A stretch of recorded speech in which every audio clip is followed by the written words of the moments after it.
Okay, सो अब हमारे पास next chapter है इनहेरिटेंस। ही हम बेसिकली पढ़ेंगे बट मॉलिक्यूलर लेवल पे। मेंडल ने सिर्फ कह दिया था कि फैक्टर्स या जीन की वजह से इनहेरिटेंस होता है, जीन किसी कैरेक्टर को गवर्न करते हैं और उस कैरेक्टर को आप इनहेरिटेंस में काउंट कर रहे हैं। बस हमें यहाँ पे ये देखना है कि वो जीन की केमिस्ट्री क्या है, बिकॉज जीन डीएनए पे होती है, डीएनए क्रोमोसोम के अंदर होते हैं। तो बेसिकली हमें इनहेरिटेंस को मॉलिक्यूल्स के लेवल पे या केमिकल लेवल पे पढ़ना है। जैसे हमने क्रोमोसोम को देखा था, तो आपने सेल वाला चैप्टर जब पढ़ा होगा 11th में, cell the unit of life, तो उसमें लास्ट टॉपिक आपको क्रोमोसोम पढ़ाया गया होगा। एज पर एनसीईआरटी जाएंगे तो वहां पे टाइप ऑफ क्रोमोसोम दिए हैं, मेटासेंट्रिक, सब मेटासेंट्रिक, एक्रोसेंट्रिक, टीलोसेंट्रिक, और बात खत्म कर दी हुई। क्योंकि हम क्रोमोसोम को सेल में देख सकते हैं। अगर आप क्रोमोसोम को और बड़ा करके देखना चाहोगे इलेक्ट्रॉन माइक्रोस्कोप से, तो आपको कुछ नहीं दिखाई देगा। आपको डीएनए मिलेगा क्रोमोसोम के अंदर, आरएनए मिलेगा, आपको प्रोटीन्स मिलेंगी, बट डीएनए, आरएनए या प्रोटीन का जो स्ट्रक्चर होता है वो आपको केमिकल लेवल पे दिखाई देगा। जैसे आप सोडियम क्लोराइड का क्रिस्टल स्ट्रक्चर पढ़ते हो, या आप किसी भी प्रोटीन का ग्लोबुलर स्ट्रक्चर पढ़ते हो, डीएनए का डबल हेलिकल मॉडल पढ़ते हो, या आपने और भी डिफरेंट टाइप के कोऑर्डिनेट केमिस्ट्री में अलग अलग टाइप के स्ट्रक्चर्स पढ़े होंगे कि ऑक्टागोनल कैसा होता है, पॉलीहेड्रल कैसा होता है, टेट्राहेड्रल कैसा होता है। तो जैसे केमिकल स्ट्रक्चर्स को आप देखते हो, वैसे ही आपको डीएनए, आरएनए, प्रोटीन या इन सब का स्ट्रक्चर दिखाई देगा। तो इस चैप्टर में हम बेसिकली पढ़ने वाले हैं मॉलिक्यूल या केमिकल लेवल पे जो इनहेरिटेंस होता है वो, जहाँ पे डीएनए या जीन के बारे में आप पढ़ते हैं। और फिर जीन, क्योंकि एज पर मेंडल एक फिनोटाइप यानी एक ट्रेट या कैरेक्टर को गवर्न कर रहा है, तो उस कैरेक्टर का केमिकल बेसिस क्या है? कैरेक्टर का केमिकल बेसिस होता है प्रोटीन। तो प्रोटीन कैसे बनती हैं, कैसे दिखाई देती हैं, उन सब के बारे में पढ़ेंगे। और लास्ट में दो टॉपिक अलग से हैं, ह्यूमन जीनोम प्रोजेक्ट और डीएनए फिंगरप्रिंटिंग, वो भी देखेंगे। हर्षित, आपका माइक बार बार क्यों ऑन हो रहा है?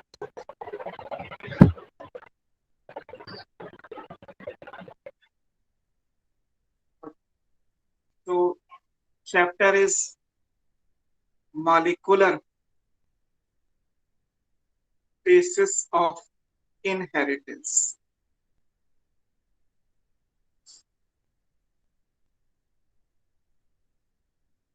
मॉलिक्यूल के लेवल पे हम बात करने, जहां पे सेल्स पे छोड़ा था वहीं से अगर बात करें, तो सेल में आप दो चीजें पढ़ते हैं, क्रोमैटिन और क्रोमोसोम। क्या डिफरेंस होता है दोनों में?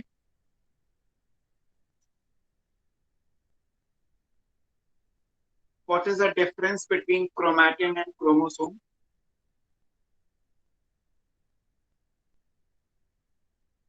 Any idea? आप न्यूक्लियस में, आपने जब सेल पढ़ा होगा तो न्यूक्लियस लास्ट में दिया है, न्यूक्लियस में फिर आप क्रोमैटिन पढ़ते हैं, फिर क्रोमैटिन के बाद आप वहीं पे क्रोमोसोम पढ़ते हैं। मेरा क्वेश्चन सिर्फ इतना है कि न्यू क्रोमैटिड नहीं है, क्रोमैटिन और क्रोमोसोम में डिफरेंस क्या है?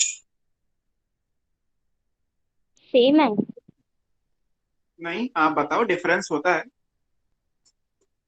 In terms of chemistry same है, but in terms of structure तो डिफरेंस है ना। क्या डिफरेंस है?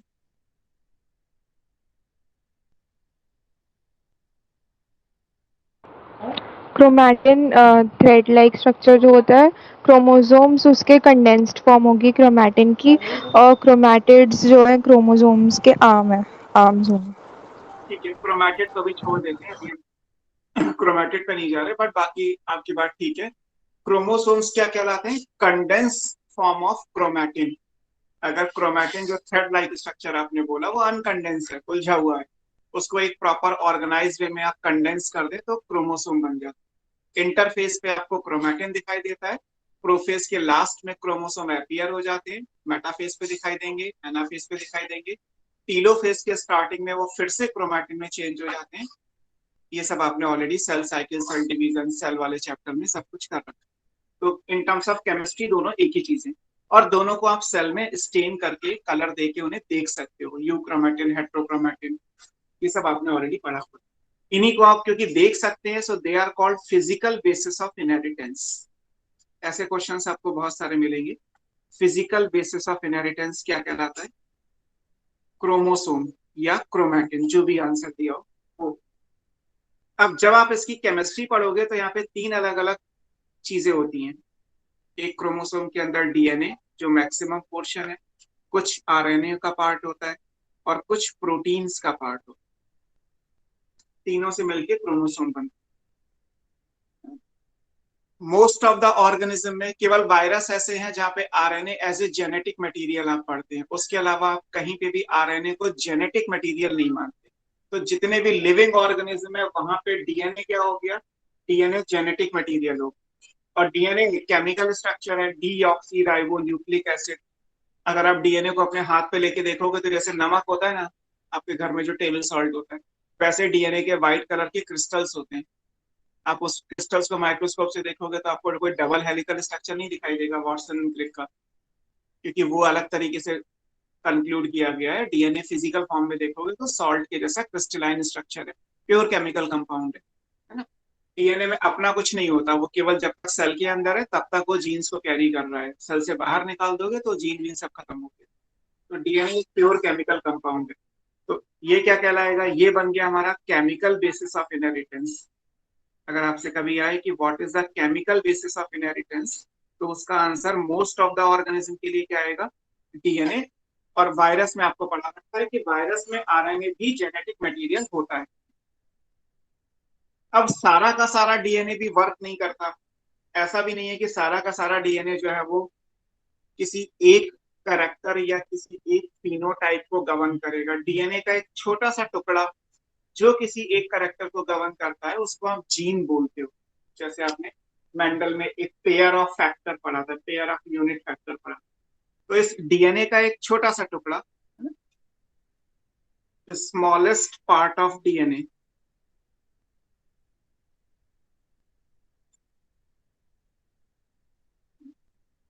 which codes for a specific protein, which code for a specific protein. और प्रोटीन का प्राइमरी स्ट्रक्चर क्या होता है, पॉलीपेप्टाइड चेन। तो प्रोटीन या पॉलीपेप्टाइड देख लेते हैं, उसको आप क्या बोलते हैं, इज कॉल्ड जीन। उसको आप बोलते हैं जीन। जीन की डेफिनेशन क्या है, this is the smallest part of DNA that code for specific polypeptide और प्रोटीन। अब जैसे यहाँ पे जीन की जगह था पेयर ऑफ यूनिट फैक्टर यानी जीनोटाइप, और प्रोटीन या पॉलीपेप्टाइड की जगह था फिनोटाइप। तो मेंडल का जो जीनोटाइप फिनोटाइप था, मॉलिक्यूलर लेवल पे क्या वो चीज बन गई, जीन और पॉलीपेप्टाइड बन गई। तो जीन की डेफिनेशन आ गई। जीन को ही आप बोलते हैं मॉलिक्यूलर बेसिस ऑफ इनहेरिटेंस, है ना। This is called molecular basis of inheritance.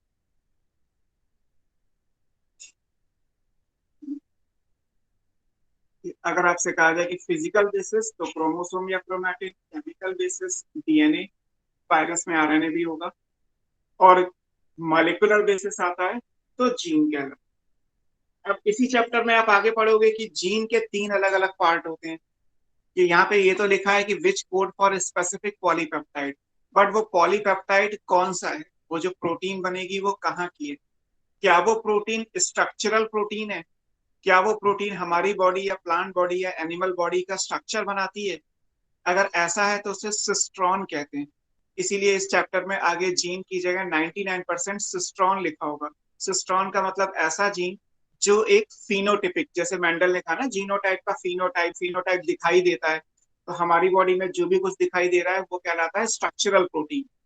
ये हमारी बोन्स की लेंथ, बोन्स की स्ट्रेंथ, हमारे हेयर का कलर, हमारी स्किन का कलर, हमारे हाइट का पैटर्न, जो भी कुछ बॉडी में करेक्टर्स आपको दिखाई देते हैं, those all because of protein. और फिर वो प्रोटीन क्या कहलाती है, स्ट्रक्चरल प्रोटीन है, वो बॉडी का स्ट्रक्चर बना रही है। तो दैट्स वाई वो जीन क्या कहलाएगा, स्ट्रक्चरल जीन कहलाएगा। कुछ ऐसी भी प्रोटीन होती हैं जिनकी वजह से हम अपने मदर फादर से डिफर कर जाते हैं, रिकॉम्बिनेशनल प्रोटीन होती है। नए टाइप के जीन के कॉम्बिनेशन होते हैं जिनसे नए टाइप के फिनोटाइप्स बनते हैं। दैट्स वाई हम अपने पेरेंट्स से डिफर होते हैं। इनको बोलते हैं रिकॉम्बिनेशनल जीन, क्योंकि ये क्रॉसिंग ओवर की वजह से बनती है। दो जीन के बीच में अगर एक्सचेंज हो गया तो एक्सचेंज होने के बाद जो नए जीन के कॉम्बिनेशन बने उनको क्या बोलते हैं, रिकॉम्बिनेशनल जीन बोलते हैं। और अभी रिसेंटली आपने कंप्लीट किया कि अगर किसी जीन में म्यूटेशन हो गया तो म्यूटेशन होने के बाद वो काम तो नहीं करेगा जो पहले करता था, या तो कोई और एंजाइम बनाएगा या कोई भी एंजाइम नहीं बनाएगा। कॉन्सेप्ट ऑफ डोमिनेंस याद करो। तो इसका मतलब म्यूटेशनल जीन भी होती है, मतलब वो जीन जिसमें म्यूटेशन हो गया, जैसे सिकल सेल एनीमिया, थैलेसीमिया, जो भी कुछ आपने डिसऑर्डर पढ़े इन सब में जहां जहां भी हम स्टार लगा रहे थे, दैट मीन्स कि वो जीन कैसी है, म्यूटेशनल जीन। तो जीन फंक्शनल बेसिस पे अगर हम बात करें तो तीन हो सकती है, या तो वो बॉडी का स्ट्रक्चर बनाती है, या वो म्यूटेशन में पार्टिसिपेट करती है, या उनमें क्रॉसिंग ओवर होकर नए कॉम्बिनेशन बन। सो दैट्स वाई ये जब जीन को आप स्टडी करोगे तो ये जीन भी तीन अलग अलग टाइप के हैं। यहाँ से तीन अलग अलग टाइप के जीन आते हैं। एक कहलाते हैं स्ट्रक्चरल जीन, इनको बोलते हैं सिस्ट्रॉन। एक होते हैं रिकॉन, रिकॉन का मतलब रिकॉम्बिनेशनल जीन, जिनमें क्रॉसिंग ओवर हुआ है, जिनके बीच में क्रॉसिंग ओवर हुआ। और एक तीसरा होता है म्यूटॉन, जिसमें म्यूटेशन हुआ है, this is mutational gene.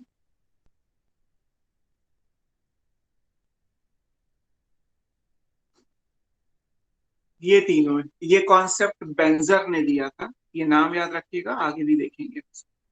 PENZER, इस चैप्टर में भी आपको साइंटिस्ट के नाम बहुत सारे मिले। बेंजर ने 1955 में जीन को फंक्शनल बेसिस पे अलग अलग कर दिया। और फिर जो ये स्ट्रक्चरल जीन है, इससे जब आप पढ़ोगे तो ये कहलाएगा स्ट्रक्चरल बेसिस ऑफ इनहेरिटेंस हो गया।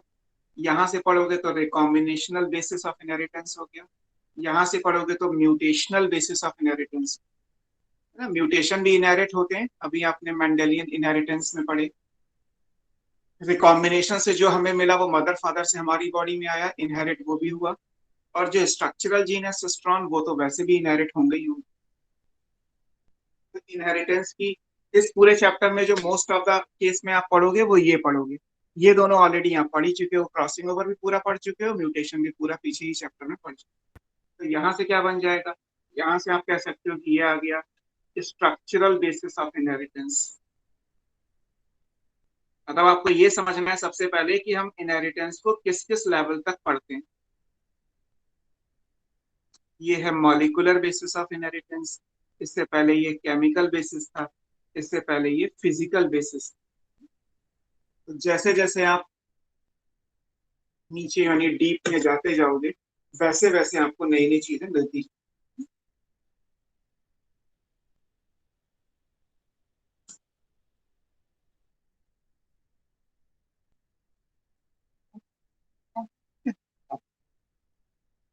अब सबसे पहले बात करते हैं कि जीन का नेचर क्या है। जीन का मतलब हमारा चैप्टर का जो टॉपिक है हम पहले यहाँ से पढ़ते हैं, मॉलिक्यूलर बेसिस ऑफ इनहेरिटेंस की एक लाइन पढ़ते हैं। फिर उसके बाद क्रोमोसोम आप ऑलरेडी 11th में पढ़ चुके हैं तो मुझे ये नहीं पढ़ाना है आपको। हम डीएनए से स्टार्ट करेंगे, जीन पढ़ेंगे, यहाँ तक जाएंगे सब कुछ। सबसे पहले जीन का नेचर क्या होता है, what is the nature of gene.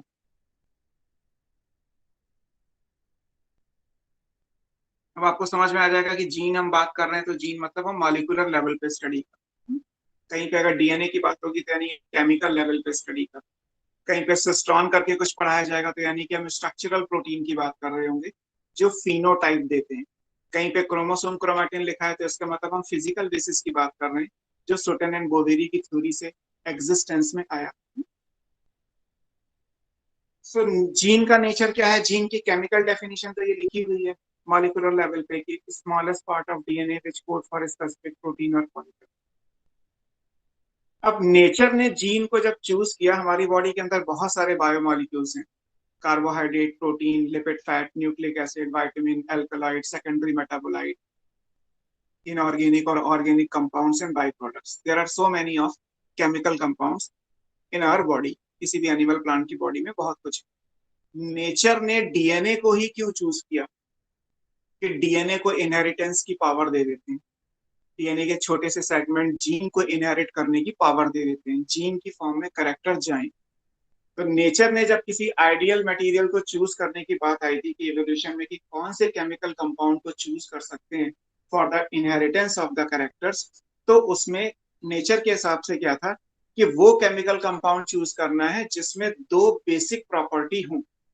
पहली प्रॉपर्टी क्या है, it should able to replicate, मतलब वो अपने जैसी कॉपीज बना सके। तो आपने पढ़ा है या आप पढ़ोगे आगे, डीएनए का रेप्लिकेशन होता है ना। प्रोटीन का तो रेप्लिकेशन नहीं होता, प्रोटीन से प्रोटीन नहीं बनती, लिपिड से लिपिड नहीं बनता, ग्लूकोज से ग्लूकोज नहीं बनता, मतलब कार्बोहाइड्रेट से कार्बोहाइड्रेट नहीं बनते, लेकिन डीएनए से डीएनए बनता है, आरएनए से आरएनए भी बनता है, वायरस। तो एक ऐसी property that is it should able to replicate. और दूसरा क्या है, it should able to express, क्योंकि जब तक एक्सप्रेशन नहीं होगा, जब तक कुछ दिखाई नहीं देगा, जब तक स्ट्रक्चरल चेंजेस नहीं आएंगे, तब तक भी कोई फर्क नहीं पड़ेगा। आपकी बॉडी में फैट डिपॉजिट है, उसका कुछ दिखाई देता है क्या आपको? अगर आप कहा जाए कि आपकी बॉडी में जो है वो फैट का डिपोजिशन है, आपकी बॉडी में ट्राइग्लिसराइड ज्यादा हो रहे हैं, आपकी बॉडी में कोलेस्ट्रॉल ज्यादा हो रहा है, तो क्या वो दिखाई देगा? वो दिखाई नहीं देगा। वो केमिकली टेस्ट किया जा सकता है बट वो दिखाई नहीं देगा, है ना। आपकी बॉडी में अगर कहा जाए कि प्रोटीन है, तो प्रोटीन एक्सप्रेस करती है, यस। आपका जो फिनोटाइप है वो प्रोटीन की वजह से। क्या आपकी बॉडी में जो कार्बोहाइड्रेट है वो दिखाई देते हैं? क्या ब्लड में ग्लूकोज आप देख पाओगे? या कहीं पे ग्लाइकोजन है तो क्या वो दिखाई देगा? नहीं, वो केमिकली टेस्ट किया जा सकता है, वो दिखाई नहीं देगा, है ना। तो हमारी बॉडी में दिखाई क्या देता है? दो चीजें, या तो डीएनए दिखाई देगा। डीएनए के देखने का तरीका क्या है कि डीएनए पहले आरएनए बनाएगा, आरएनए से प्रोटीन बनाएगा, मतलब डीएनए भी दिखेगा प्रोटीन की फॉर्म में बट वाया आरएनए, और प्रोटीन आपको डायरेक्टली दिख जाता है। तो नेचर ऑफ जीन, यानी जब जीन को चूज किया गया as a ideal genetic material, तो उसमें दो जो फंडामेंटल प्रॉपर्टी डिसाइड की गई थी वो दोनों है, जीन रेप्लिकेट भी कर लेती है और जीन एक्सप्रेस भी कर लेती है। हालांकि जीन को एक्सप्रेस करने के लिए आरएनए की जरूरत पड़ेगी, पहले ट्रांसक्रिप्शन होता है फिर ट्रांसलेशन। तो पहली प्रॉपर्टी क्या है, देयर पहला पॉइंट क्या है, there are two fundamental properties of gene, और वो क्या है, एक है रेप्लिकेशन, आप इस चैप्टर में डीएनए का रेप्लिकेशन पढ़ोगे, और दूसरा है एक्सप्रेशन, आप आगे ट्रांसक्रिप्शन और ट्रांसलेशन भी इस चैप्टर में पढ़ेंगे। तो पहला करेक्टर तो ये जो इंपॉर्टेंट है वो। दूसरा क्या है, जो भी इंफॉर्मेशन है हेरिडिटी नेचर की जिसको आगे ट्रांसफर करना है, उसको स्टोर करके भी रखना है। डीएनए में जो इंफॉर्मेशन है वो स्टोरेज की फॉर्म में रहती है, मतलब 10 साल 15 साल 20 साल भी स्टोर रहेगी, उसके बाद 21वें साल पे अपने आप एक्सप्रेस हो जाएगी। आप ऐसे समझ लो इस बात को कि जो डीएनए आपको जाइगोट में मिला, वो डीएनए 14-15 साल के बाद एक्सप्रेस करेगा, और आपकी बॉडी में एडोलेसेंस के बाद जो कैरेक्टर्स चेंजेस जो आते हैं वो आएंगे। आपने पढ़े होंगे ऐसी बहुत सारी ग्लैंड है जो एक सर्टेन टाइम के बाद डिसअपियर हो जाती है, तो उनके डिसअपियर होने का जो कॉज होगा वो 21 साल पहले आपको जो है वो जाइगोट में दे दिया गया, वो जीन जो उस ग्लैंड के डिसअपियर होने में, नॉन फंक्शनल होने में हेल्प करेगा।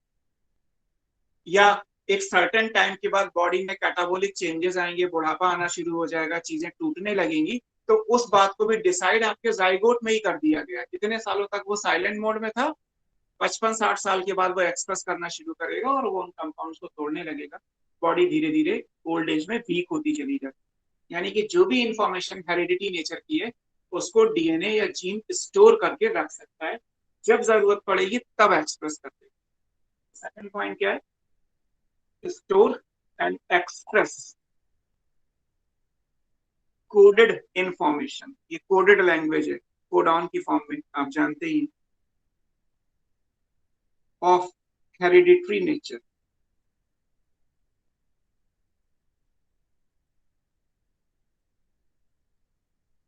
और तीसरा पॉइंट क्या है, जीन की पोजीशन अगर आपको ढूंढनी हो तो जो आप पहले ही लिख चुके हैं कि जीन्स की पोजीशन क्या है, they are linearly arrange on chromosome.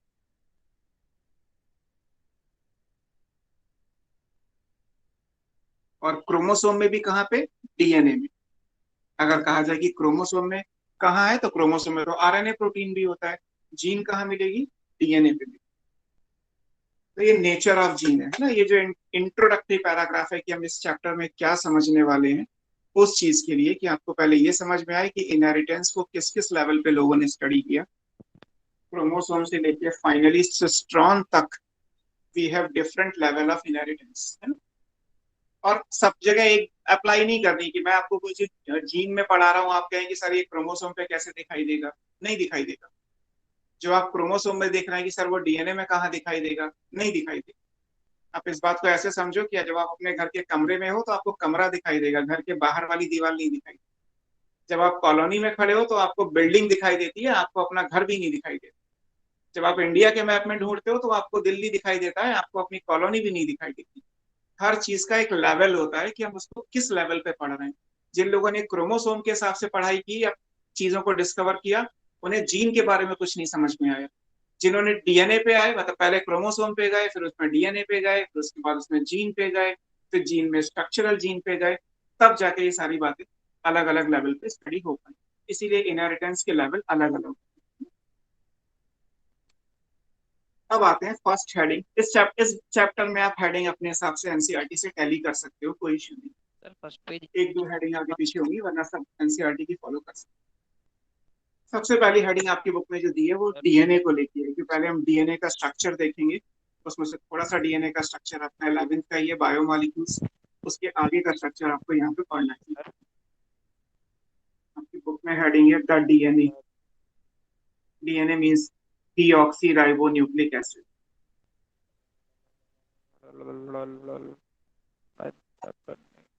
Sir हाँ बेटा बोलो।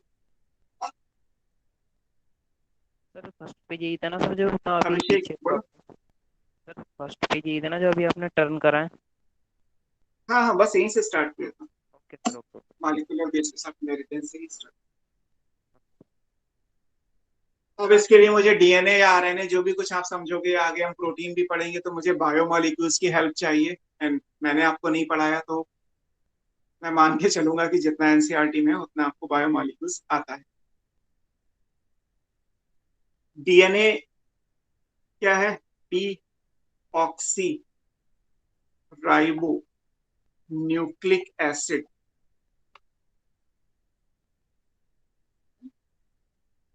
डीएनए एक पॉलीमर है, इसमें किसी को कोई डाउट तो नहीं है? आप बायोमॉलिक्यूल्स पे करो। तो डीएनए एक लॉन्ग पॉलीमर है। पॉलीमर है तो डीएनए का मोनोमर क्या होगा, बताओ। डीएनए एक अगर पॉलीमर है तो उसका मोनोमर क्या होगा? समझते हैं ना polymer monomer?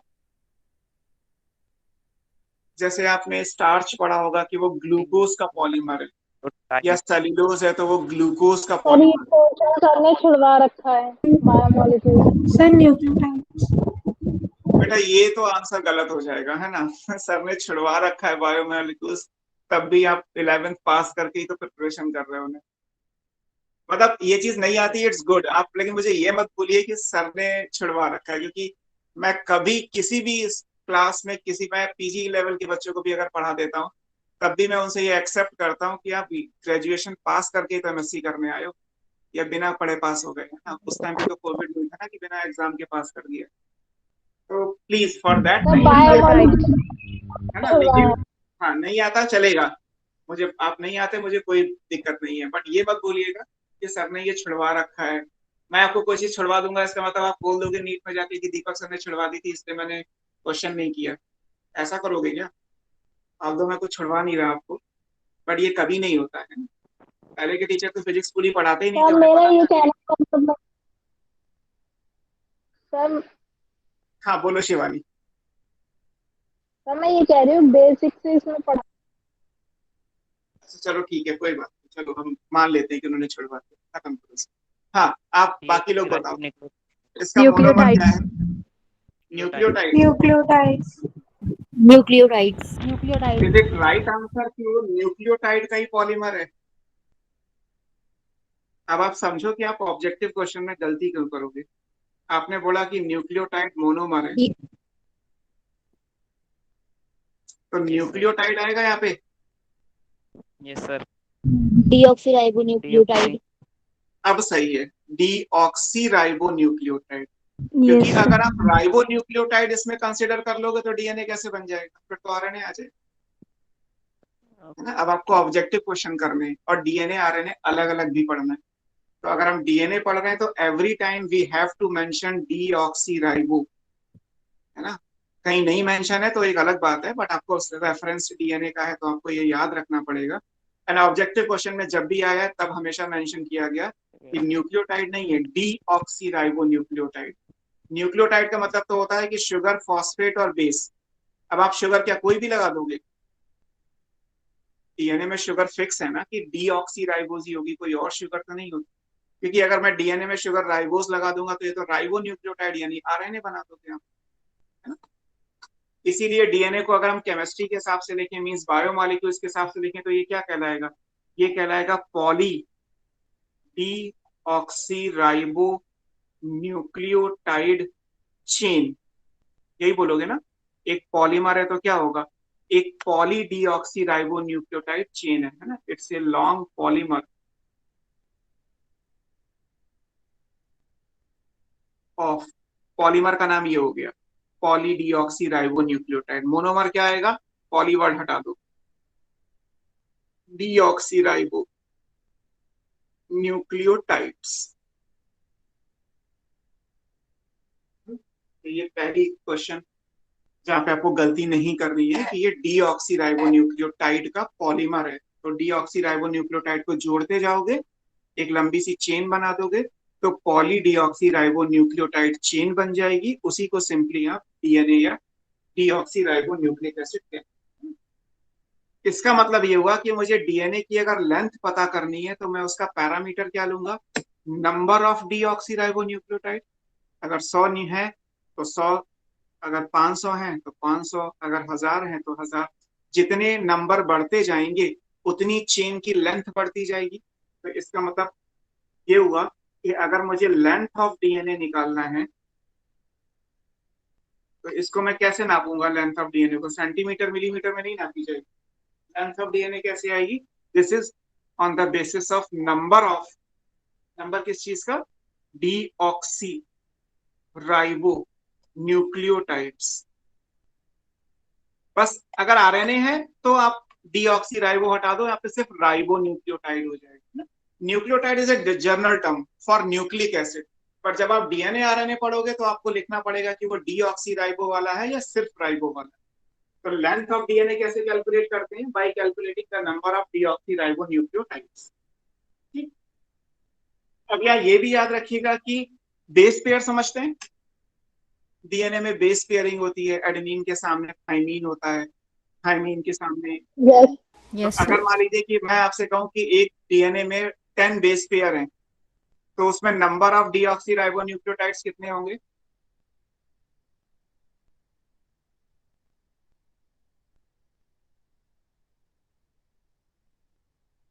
If a gene consists of 10 base pair, then what will be the number of deoxyribonucleotides? तो 10। बताओ।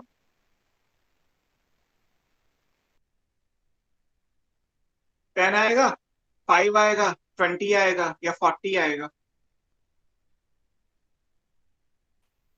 सर 5 10। 20 मैंने आपसे कहा कि 10 बेस पेयर हैं। सर एक में 2 होंगे ना? सारे ऑप्शन दे दोगे तो कैसे? एक में 2 होंगे, ये बात क्या बतानी पड़ेगी कि पेयर का मतलब 2 होता है? फिर वही गलती। बेस पेयर का मतलब क्या होता है? दो न्यूक्लियोटाइड यानी 2 डीऑक्सीराइबो न्यूक्लियोटाइड लोगे तभी तो पेयर बनाओगे यार। इतनी सी बात के लिए भी अगर क्वेश्चन में 10 मिनट लगा दोगे तो कैसे करोगे? अगर 10 बेस पेयर है तो 20 न्यूक्लियोटाइड्स हो गए, मींस डीऑक्सीराइबो न्यूक्लियोटाइड हो गए। भाई नहीं समझ में आया? इसको भी लिखना पड़ेगा क्या?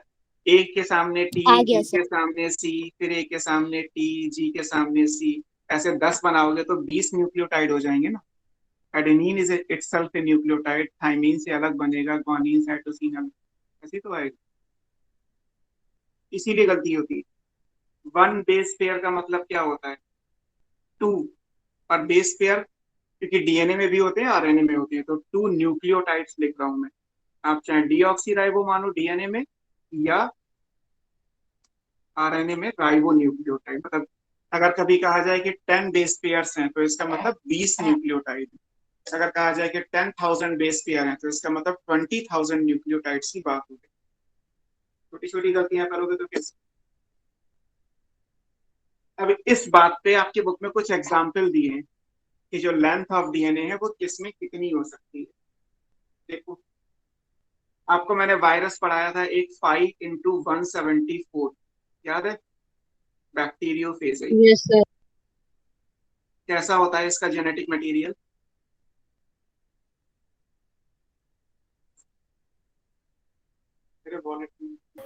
Single standard DNA circular. Single standard DNA होता है। तो बेटे 1 मिनट में आया बस।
तो कैसा है, ये है सिंगल स्टैंडर्ड डीएनए, है ना। अगर सिंगल स्टैंडर्ड डीएनए है तो यहाँ पे एक नंबर आपकी बुक में दिया है 5386। अब यहाँ क्या लिखूं मैं, न्यूक्लियोटाइड या बेस पेयर। न्यूक्लियोटाइड। न्यूक्लियोटाइड। ये न्यूक्लियोटाइड्स हैं, है ना? ये नंबर आपको याद रखना है। या तो न्यूक्लियोटाइड लिखिए या बेस लिख लीजिए, बट बेस का पेयर मत कर देना। या तो न्यूक्लियोटाइड्स या basis but not base pair, है ना। देखिए इसका डीएनए कैसा होता है, single standard DNA. Genetic material कैसा है, एसएसडीएनए, सिंगल स्टैंडर्ड डीएनए। अच्छा मान लीजिए इसको 2 से डिवाइड करके अगर ऑप्शन दिया होता उतने बेस पेयर, तो क्या होता।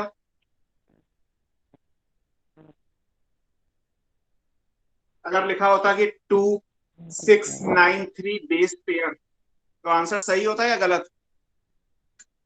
सर गलत होता। क्यों, क्या दिक्कत है, एक ही बात तो है। Single standard. क्योंकि जेनेटिक मटेरियल सिंगल स्टैंडर्ड होता है, आप उसे जबरदस्ती डबल स्टैंडर्ड मत बना दीजिएगा। जहां जो है वहां वही रहेगा। आप डबल स्टैंडर्ड को सिंगल स्टैंडर्ड बना सकते हो, वो बनेगा भी, ट्रांसक्रिप्शन में भी बनेगा, रेप्लिकेशन के टाइम पे भी बनेगा। आपने पीसीआर अगर पढ़ा रखा है तो वहां भी देखा होगा कि हम डबल स्टैंडर्ड को सिंगल स्टैंडर्ड बनाते हैं, डीनेचुरेशन डीएनए का कहलाता है। बट कभी भी सिंगल स्टैंडर्ड को डबल स्टैंडर्ड नहीं बनाया जाता। तो आप इसको 2 से डिवाइड करके जो वैल्यू आ रही है 2693, वो मत कर दीजिएगा कि उतने बेस पेयर आंसर सही हो जाए, वो नहीं होगा, है ना। दूसरा एग्जाम्पल आपकी बुक में जो दिया है वो डेफिनेटली लैम्डा बैक्टीरियोफेज का है। लैम्डा बैक्टीरियोफेज में कैसा होता है genetic material, double standard DNA. ये डबल स्टैंडर्ड डीएनए। अब आपको समझ में आ ही जाएगा, जितना डाउट था वो मैंने आपको करा ही दिया। यहाँ पे क्या आएगा, 48502 बेस पेयर। डबल स्टैंडर्ड है तो बेस पेयर, बीपी लिखा जाता है ना, बहुत सारे क्वेश्चन में बीपी लिखा होगा, बीपी मतलब बेस पेयर। अब इसमें अगर आपसे कहा जाए कि नंबर ऑफ न्यूक्लियोटाइड्स कितने हैं, तो 2 से मल्टीप्लाई करके कर सकते हो, है ना? क्योंकि ये डबल स्टैंडर्ड है, इसको आप 2 से मल्टीप्लाई करके सिंगल स्टैंडर्ड बना के आंसर दे सकते हो। सिंगल को डबल नहीं बना सकते, डबल को सिंगल बनाया जा सकता है, ये ध्यान में रखो। इकोलाई, इकोलाई में कैसा होता है double standard. Genetic double material, standard DNA. Double double standard DNA. Double standard DNA. ये कितना आता है, 4.6 million, 4.6 × 10⁶ base pair BP. Base pair. 4.6 million याद कर लीजिए, या 4.6 इंटू 10⁻6 बेस पेयर। ह्यूमन में डबल हमारा कैसा होगा? Double standard standard. डीएनए ये कितना है? अभी तो यही याद रखिए, अप्रोक्सीमेट है ये 3.3 3.3 into 10⁻9 base pair. 9 base pair.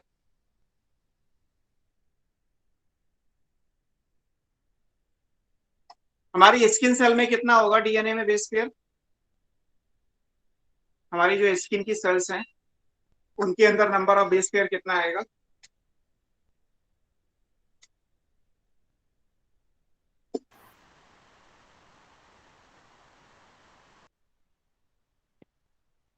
बोलो। तो सेम आना चाहिए ना, 3.3 10⁻9 बेस पेयर। किसी और को कोई डाउट? ये क्वेश्चन ऐसे पूछ लिया गया रैंडमली कि हमारी स्किन के अंदर नंबर ऑफ बेस पेयर कितने हैं। DNA in skin cell has, और ऑप्शन था 1 2 3 4 करके number of base pair. Answer देखना कितना आएगा? 3.3 इंटू 10⁻9, 9 मतलब बिलियन, तो 3.3 बिलियन आएगा या कोई और आंसर होगा? सेम ही होगा सर सेम होगा। गलत, 6.6 बिलियन होगा, क्योंकि स्किन की सेल डिप्लॉयड होती है। वहां क्रोमोसोम का भी पेयर आएगा, यानी डीएनए का भी कॉपी करके एक और डीएनए बना होगा। एक तो डबल स्टैंडर्ड डीएनए एक क्रोमोसोम में, और एक और डबल स्टैंडर्ड डीएनए उसके सामने जो होमोलॉगस क्रोमोसोम आएगा उसमें। ये जो भी है ये हैप्लॉइड का है। जितनी भी डिप्लॉयड सेल होंगी, स्किन की सेल डिप्लॉयड होती है, बस ये सोचना था, और फिर आंसर 6.6 बिलियन हो जाएगा। है ना? अभी हम सो कॉल्ड एनसीईआरटी की वो शुरू की 4 लाइनें पढ़ रहे हैं, और उस 4 लाइन से भी जब क्वेश्चंस आते हैं तब भी गलत होते हैं। तो इसलिए आपको ये समझना है कि क्या क्या दिमाग में लेके चलोगे जब क्वेश्चन को करोगे। तो कहने को ये सब एनसीईआरटी में दिया हुआ है, इसमें से कोई डेटा ऐसा नहीं है जो हम ना यूज करते। एनी हाउ, ये हमने इस चीज को समझा कि जब तक सिंगल स्टैंडर्ड डीएनए है तब तक तो आप यूज करेंगे न्यूक्लियोटाइड या बेस, और जब डबल स्टैंडर्ड हो जाएगा तब आप बेस पेयर वर्ड यूज करते हो, है ना? बेस पेयर कॉमन वर्ड है, आगे हम हर जगह क्योंकि डबल स्टैंडर्ड डीएनए ही पढ़ेंगे, क्योंकि वायरस के अलावा सिंगल स्टैंडर्ड डीएनए कहीं होता नहीं है जब तक कि वो ना बनाया जाए। क्योंकि पीसीआर में आपने पढ़ा या डीनेचुरेशन हम कर सकते हैं, हम डबल स्टैंडर्ड को सिंगल स्टैंडर्ड में चेंज कर सकते हैं। तो आपको एक तो ये याद रखना है कि कहाँ पे सिंगल स्टैंडर्ड है, कहाँ पे डबल स्टैंडर्ड है, फिर कहाँ पे ऑर्गेनिज्म हैप्लॉइड है, कहाँ पे वो सेल डिप्लॉइड है, वो भी ध्यान में रखना होगा। तो वो सबके ऑप्शंस आपको दे दिए।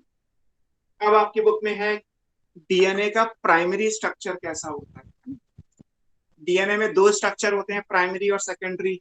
ये पढ़ा मतलब बायोमोलिक्यूल में आपने, जैसे प्रोटीन के 4 लेवल होते हैं, प्राइमरी, सेकेंडरी, टर्शियरी, क्वाटरनरी। वैसे डीएनए के 2 लेवल होते हैं। न्यूक्लिक एसिड में 2 लेवल होते हैं, primary structure of DNA RNA, secondary structure of DNA RNA. तो अभी हम क्या पढ़ने वाले? केमिकल में प्राइमरी स्ट्रक्चर पढ़ने वाले। This is primary structure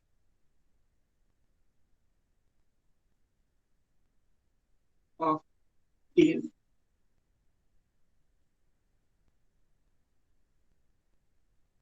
DNA के प्राइमरी स्ट्रक्चर का मतलब होता है एक चेन, है ना? आप डीएनए जब डबल स्टैंडर्ड बनाते हो तो उसमें 2 चेन होती हैं और दोनों एंटी पैरेलल होती हैं। एक का पॉइंट इधर है, एक का पॉइंट इधर है, आपको पेन में दिख रहा होगा। ये ऑलरेडी वाटसन एंड क्रिक के मॉडल में है कि अगर डीएनए डबल स्टैंडर्ड होगा तो दोनों एंटी पैरेलल होती हैं और 2 चेन होती है, इसीलिए बेस का पेयर आता है। बेस पेयर वर्ड यूज कर रहे हैं।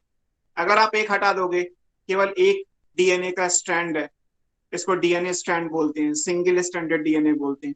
तो ये एक चेन है, इसी के सामने एक दूसरी चेन आएगी और पैरेलल नहीं आएगी, ये एंटी पैरेलल होती है, ऐसे आएंगी, और इनके बीच में जो बेसेस है उनकी पेयरिंग होती है।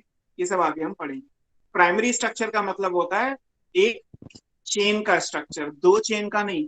2 चेन का स्ट्रक्चर क्या कहलाएगा? सेकेंडरी स्ट्रक्चर, जो वाटसन एंड क्रिक मॉडल है डबल हेलिकल, वो सेकेंडरी स्ट्रक्चर है। अभी हम क्या पढ़ने वाले हैं? केवल प्राइमरी स्ट्रक्चर पढ़ने वाले। प्राइमरी मतलब ये कि एक सिंगल पॉली डीऑक्सीराइबोन्यूक्लियोटाइड चेन का स्ट्रक्चर क्या आएगा। ऐसी दो पॉली डीऑक्सीराइबोन्यूक्लियोटाइड चेन को अगर हम उल्टा जोड़ दें और बीच में हम हाइड्रोजन बॉन्डिंग से पेयरिंग करा दें, इसको हम हेलिकली कॉइल्ड कर दें, तो वो वाटसन एंड क्रिक का मॉडल बनेगा। That will be secondary structure of DNA. तो फिलहाल अभी आप क्या पढ़ने वाले हो, ए, है ना? देखो फ्रेश पेज पे देखते हैं, फिर मैं एक क्वेश्चन पूछूंगा एंड आई होप कि आप आंसर गलत ही देंगे। अगर सही दे दिया तो अच्छी बात। एक चेन है, इसीलिए लिख भी दे रहा हूं कि एक सिंगल चेन है। It's a poly deoxy ribo nucleotide chain. ये डीएनए है in terms of primary structure. आपने लिखा कि ये लॉन्ग पॉलीमर है जिसकी लेंथ को आप मेजर करते हो इन terms of basis, in terms of number of nucleo. अगर मैं इसको उल्टा समझ गए, जैसे आपने डाइजेशन में पढ़ा होगा, डीएनए को डाइजेस्ट करने वाला एंजाइम कौन सा है? गलती नहीं करना और बिना ऑप्शन के सही आंसर देना। डीएनए को डाइजेस्ट करने का एंजाइम कौन सा है? डीएनए डीएनए, है ना? पता चला न्यूक्लियोस बोल देते अभी मैं ना बोलता। डीएनए जो इसको डाइजेस्ट करेगा, डाइजेस्ट करेगा तो आपको यहाँ से क्या मिलेंगे? मोनोमर। मोनोमर क्या आएंगे? क्योंकि ये तो पॉलीमर है। मोनोमर क्या बनेगा? पॉली वर्ड हटा दो, ये डी ऑक्सी राइबो न्यूक्लियोटाइड, बहुत सारे मिल जाएंगे। किसी भी न्यूक्लियोटाइड में दो पार्ट होते हैं, ये सब आपने बायोमॉलिक्यूल्स में पढ़ा है। मैं पढ़ा रहा हूँ क्योंकि किसी ने कह दिया कि हमने पढ़ा नहीं है, तो ठीक है आप पढ़ लो। डीऑक्सीराइबोन्यूक्लियोटाइड में दो चीजें होती हैं, क्या क्या होती हैं? कैसे अलग करोगे जिन्होंने पढ़ रखा है बताओ। अगर हम इस न्यूक्लियोटाइड में से फॉस्फेट हटा दें तो क्या बचेगा? Nucleoside nucleoside sugar plus nucleoside. Base. ये है डीऑक्सीराइबो न्यूक्लियोसाइड, वहां टाइड है, यहाँ साइड है। और यहाँ क्या आएगा? Phosphoric acid. फॉस्फेट को आप हटाओगे तो एसिड की फॉर्म में H3PO4, फॉस्फोरिक एसिड अलग होगी। अब किसी भी न्यूक्लियोसाइड में दो कंपोनेंट होते हैं, आपने पढ़े हो तो कौन कौन से होते हैं बताओ। न्यूक्लियोसाइड किससे मिलके बनता है? एक होता है sugar plus nitrogenous base. Base. Nitrogenous base and sugar. Nitrogenous base होते हैं और शुगर शुगर होते हैं। शुगर कौन सी होती है? फिक्स है, pentose. Pentose. 5 pentose sugar. Carbon की शुगर होती है, तो क्या कहलाएगी? It's a pentose sugar. अब पेंटोज में डीएनए में कौन सी होती है? Deoxyribose. Ribose is a sugar, 5 carbon की है तो पेंटोज शुगर। इस राइबोज में एक ऑक्सीजन कहीं पे कम होगा, दैट्स वाई ये डीऑक्सीराइबोज है। अगर यहाँ पे ऑक्सीजन लगा होता तो राइबोज शुगर होती, फिर आरएनए बन जाता। आरएनए में राइबोज होती है, डीएनए में डीऑक्सीराइबोज। अभी हम देख लेंगे इसे।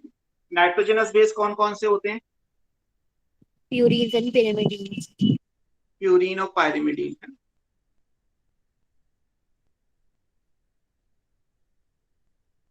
बस इनके स्ट्रक्चर नहीं बनाऊंगा वरना मेरा टाइम किल होगा। स्ट्रक्चर बायोमॉलिक्यूल्स देख लीजिएगा। प्यूरीन कौन कौन सा होता है? एडेनिन और AG. Adenine and adenine guanine. Guanine. Cytosine और cytosine uracil thymine. Thymine. DNA है तो थाइमीन, और इसकी जगह पे अगर यूरेसिल होगा तो आरएनए हो जाएगा, है ना? ठीक। इस थाइमीन की जगह मैं स्टार लगा दे रहा हूँ क्योंकि मैं आपको डीएनए आरएनए एक ही जगह करा दे रहा हूँ, पूरी जगह हमारे पास है। यहाँ लिख दे रहा हूँ इन आरएनए टी, यानी कि thymine is replaced by U, यानी कि यूरेसिल। तो एक तो ये कि आरएनए में थाइमीन की जगह क्या आएगा? यूरेसिल आएगा। ऐसे यहां भी डीऑक्सीराइबोज है, आरएनए में शुगर कौन सी होगी? राइबोस। राइबोस। ये तो दो डिफरेंस होते हैं ना, ये तो आपने पढ़े होंगे डीएनए आरएनए के डिफरेंस। आरएनए में क्या होता है, राइबोस, डीएनए में डीऑक्सी राइबोस। आरएनए में यूरेसिल, उसकी जगह पे डीएनए में थाइमीन। एडेनिन, ग्वानिन, साइटोसिन तीनों में कॉमन होती है। अब ये जो पेंटोज शुगर है, अगर आप इस शुगर को बनाओगे ऐसे,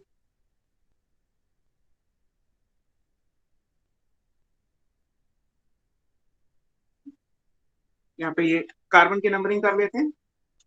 आपने फ्यूरानोज, पायरानोज, अब मुझे पता ही नहीं ना एक्चुअली आपको कितना याद है कितना नहीं। ये 3 है, ये 4 है, यहाँ पे 5th कार्बन आएगा, अभी बना। यहाँ पे आता है CH2OH, यहाँ पे H आएगा। ये 4th कार्बन है, यहाँ पे इससे एक CH2OH 5वां कार्बन लगा हुआ। ये 3rd कार्बन है, यहाँ भी HOH आएगा। यहाँ पे ये 2nd कार्बन है, जहाँ पे ये H है, और यहाँ पे H, ये O मिसिंग है यहाँ पे, जहाँ डॉटेड लाइन। और यहाँ 1st कार्बन पे भी क्या है, ये HOH। मुझे प्रॉपर स्टीरियो केमिस्ट्री नहीं पढ़ानी, इसलिए मैंने HOH को अपने हिसाब से लिख दिया। आप जब केमिस्ट्री में बनाओगे एग्जैक्टली केमिस्ट्री का जो बायोमॉलिक्यूल है, तो इसमें किस में OH ऊपर होता है, H नीचे होता है, वो सब बनाना। तो यहाँ इंपॉर्टेंट क्या है कि जो ये 2nd कार्बन है, 2nd कार्बन पे ऑक्सीजन मिसिंग है, दैट्स वाई ये डीऑक्सी राइबोज है। अगर यहाँ पे O कर दोगे तो राइबोज बन जाए। तो, और O मतलब oxygen is missing at 2nd carbon in ribose sugar, that's why ये deoxyribose।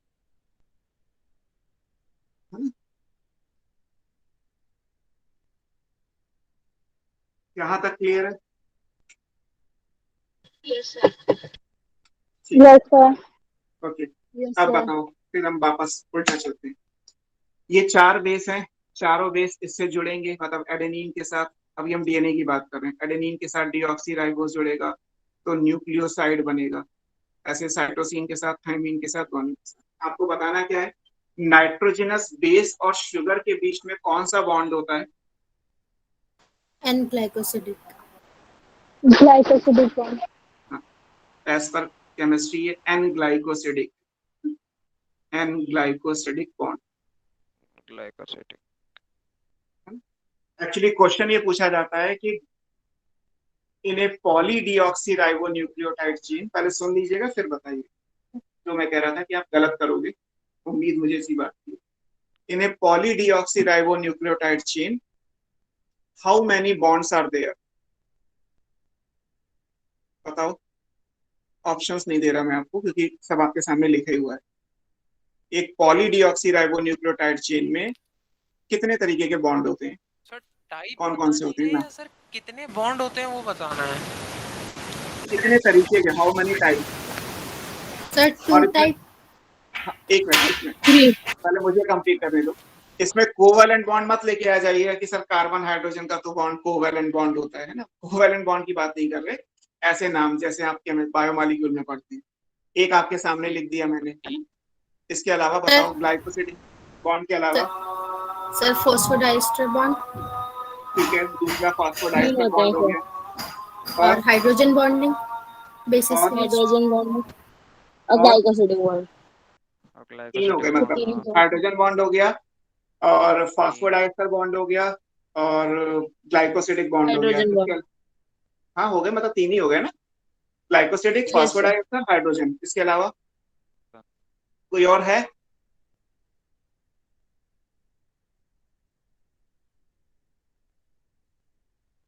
बताओ सोच के।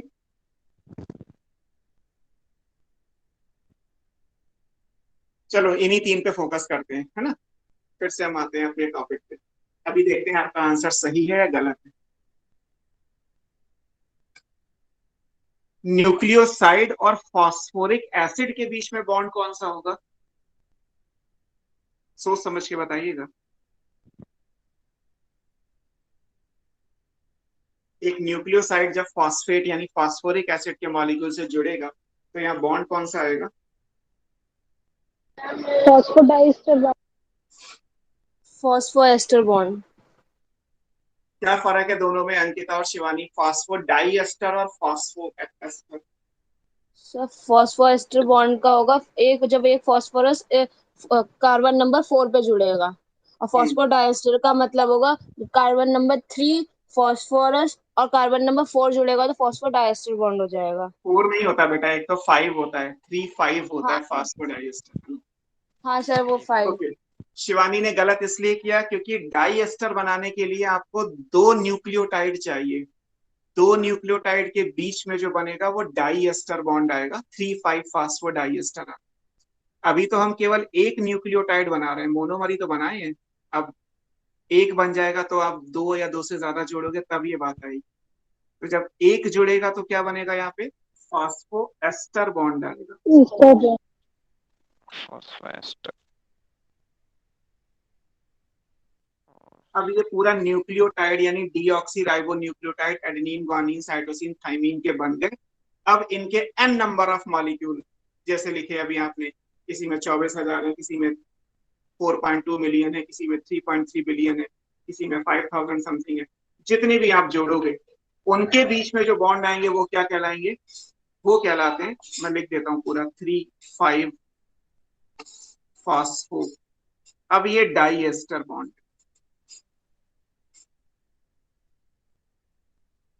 क्लियर? मैं क्या कहना चाहता था, समझ में आया?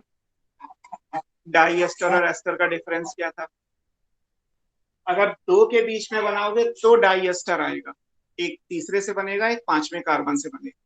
जब एक ही न्यूक्लियोटाइड बनाओगे तब तो ना डाइएस्टर आएगा, तब तो केवल एस्टर बॉन्ड आएगा।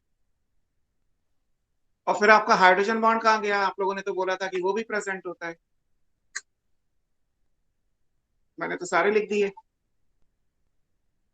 दो बेस के बीच में लगता है हाइड्रोजन बॉन्ड। बेसिस के बीच में। तो 2 बेस के बीच का मतलब आप क्या मानते हो? एक ही चेन के 2 बेस के बीच में कर दोगे? इज इट लाइक दिस कि ये एडेनिन है और ये थाइमीन है और आपने हाइड्रोजन बॉन्ड बना दिया? नो सर, दो स्ट्रैंड के बीच। दो स्ट्रैंड के बीच। हाँ ऐसे सर, होता है? ऐसे। तो आपका तो क्वेश्चन तो ये था ना, मैंने तो यही पूछा था कि एक पॉली डीऑक्सीराइबो न्यूक्लियोटाइड चेन में कितने तरीके के बॉन्ड होते हैं? आपने तो इसमें भी जोड़ दिया हाइड्रोजन बॉन्ड। हाइड्रोजन बॉन्ड तो तब आएगा ना जब 2 पॉली डीऑक्सीराइबो न्यूक्लियोटाइड चेन को उल्टा अरेंज करोगे, तब आमने सामने बीच में हाइड्रोजन बॉन्डिंग बनाओगे। क्वेश्चन यही था एम्स का, which of the following bond is not present in a poly deoxyribo nucleotide chain? 3 option देके नन दिया था और लोग नन करके चले आए, ये दिमाग में नहीं लगाया कि हाइड्रोजन बॉन्ड तो 2 चेन के बीच में होती है। पूछा तो एक चेन में बॉन्डिंग गया था, तो एक चेन में तो ग्लाइकोसिडिक होता है और फॉस्फोएस्टर्स होते हैं, डाइएस्टर हो या एस्टर हो जो भी आप मान लीजिए।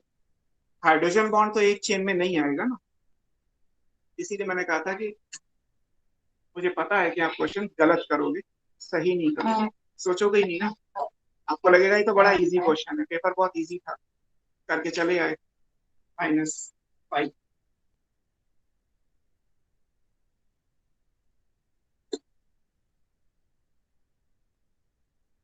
चलो आगे चलते हैं।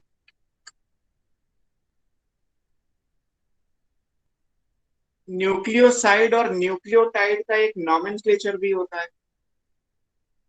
एक और क्वेश्चन आया नीट में, उन्होंने पूछा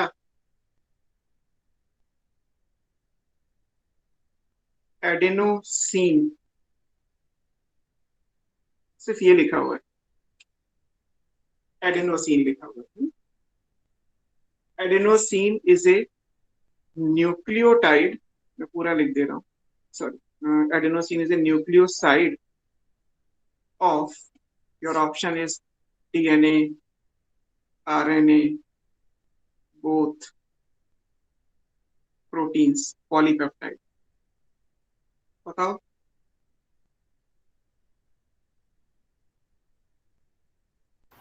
ABCD 4 ऑप्शन भी दे दिया। ये रहा क्वेश्चन सामने। Sir RNA. आर्काइव में है। क्यों? Sir RNA. डीएनए में क्यों सर नहीं है? एक कर दीजिए। आरएनए में एडिनोसिन मोनोफॉस्फेट होगा। वो तो फॉस्फेट तो लगा ही लो, कोई बात नहीं। आप, मैं यहाँ पे चलो कर देता हूँ एडेनोसिन, यहाँ पे ऐसे लिख देता हूँ, adenosine monophosphate is a nucleotide मान लो, चलो फॉस्फेट आपने लगा दिया है तो अब क्या फर्क पड़ेगा। Adenosine monophosphate is a nucleotide of, अब बताओ क्या आंसर है। टाइड है तो फॉस्फेट लगा हुआ है ना, एडेनोसिन मोनोफॉस्फेट। एडेनोसिन न्यूक्लियोसाइड होता है, एक फॉस्फेट जोड़ दोगे तो न्यूक्लियोटाइड बन जाएगा। तो अब ये जो एएमपी है, एडेनोसिन मोनोफॉस्फेट, ये किसका न्यूक्लियोटाइड है? डीएनए आरएनए या दोनों का? सर आरएनए का ही है। आरएनए क्यों का भाई, है। डीएनए का क्यों नहीं है? में डीऑक्सी एडिनोसाइन आएगा। डीएनए का इसलिए नहीं है क्योंकि ये डीऑक्सी एडेनोसिन नहीं लिखा हुआ है, जैसे भी थोड़ी देर पहले सर समझा। एक बार repeat कर दीजिए।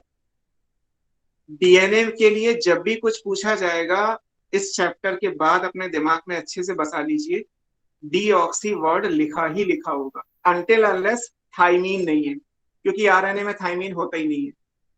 थाइमीन के आगे नहीं लिखा जाता डीऑक्सी, है ना। डीऑक्सी थाइमोसिन नहीं हो सकता, वो तो थाइमोसिन ही रहेगा। लेकिन बाकी सब में deoxy adenine, deoxy guanine, deoxy cytosine और थाइमीन ऐसे ही लिखा जाता है। अगर आरएनए होता है तो एडेनिन, ग्वानिन, साइटोसिन और यूरेसिल लिखा, मतलब अगर डीऑक्सी वर्ड नहीं लिखा है, डीऑक्सी के लिए आगे हम बोलेंगे तो स्मॉल डी लिखा जाता है, तो डीऑक्सी के लिए स्मॉल डी लिखा जाता है। तो डीऑक्सी अगर नहीं लिखा हुआ है तो इसका मतलब वो आरएनए का है, क्योंकि डीएनए के लिए डीऑक्सी लिखना जरूरी है। इस चैप्टर में हर जगह लिखा होगा, बायो का जब पेपर आएगा तो हर क्वेश्चन में आपको ये ध्यान रखना है। थाइमीन यूरेसिल में कोई कंट्रोवर्सी नहीं है, क्योंकि थाइमीन होता ही डीएनए में है और यूरेसिल होता ही आरएनए में, तो वहां तो कोई प्रॉब्लम ही नहीं आएगी आपके लिए जो भी वैलिड होगा वो, ये बात है। मैं लिख देता हूँ, ये नाम भी आपके बायो मॉलिक्यूल्स में कुछ दिए होंगे, कुछ यहाँ दिए होंगे। और इवन एनसीईआरटी ने आगे जाके इस बात को क्लियर किया है कि अगर आप न्यूक्लियोसाइड फॉस्फेट बोलो या न्यूक्लियोटाइड बोलो, एक ही बात हुई ना। किसी को आगे कंफ्यूजन लगेगा कि sir deoxy ribo nucleoside phosphate लिखा है और कहीं पे लिख दिया कि डीऑक्सी राइबो न्यूक्लियोटाइड होता है डीएनए में, या आपने तो लिख दिया है कि डीएनए का मोनोमर क्या है, डीऑक्सी राइबो न्यूक्लियोटाइड। बुक में तो लिखा हुआ है कि डीऑक्सी राइबो न्यूक्लियोसाइड फॉस्फेट। बात तो दोनों एक ही है ना, न्यूक्लियोसाइड से फॉस्फेट जोड़ोगे तभी तो न्यूक्लियोटाइड बनेगा। यस आगे सर। बात समझ में? जैसे यस एटीएम मशीन अगर आप बोलते हो तो गलत बोलते हो, क्योंकि एटीएम में जो लास्ट एम आ रहा है वो मशीन का ही तो है, automated teller machine. ATM machine थोड़ा ना बोलना चाहिए, एटीएम मशीन का मतलब तो हो गया ऑटोमेटेड टेलर मशीन, मशीन दो बार आ जाएगा। तो ऐसे ही न्यूक्लियोटाइड लिखोगे तो फॉस्फेट नहीं लिखा होता, क्योंकि न्यूक्लियोटाइड का तो मतलब ही ये फॉस्फेट जुड़ा हुआ है। या तो लिखो न्यूक्लियोसाइड फॉस्फेट या न्यूक्लियोटाइड लिख दो, एक ही बात है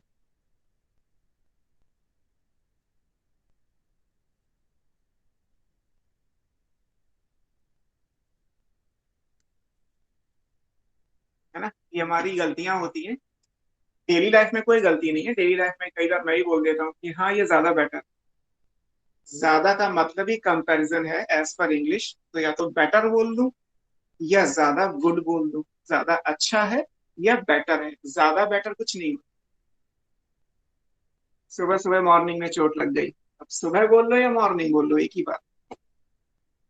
तो ये चीज स्पेशली एनसीईआरटी में आपको याद दिला दूंगा कि इस पैराग्राफ में लिखिए, वहां एक जगह लिखा है न्यूक्लियोसाइड फॉस्फेट होते हैं, दूसरी जगह लिखा है न्यूक्लियोटाइड होते हैं।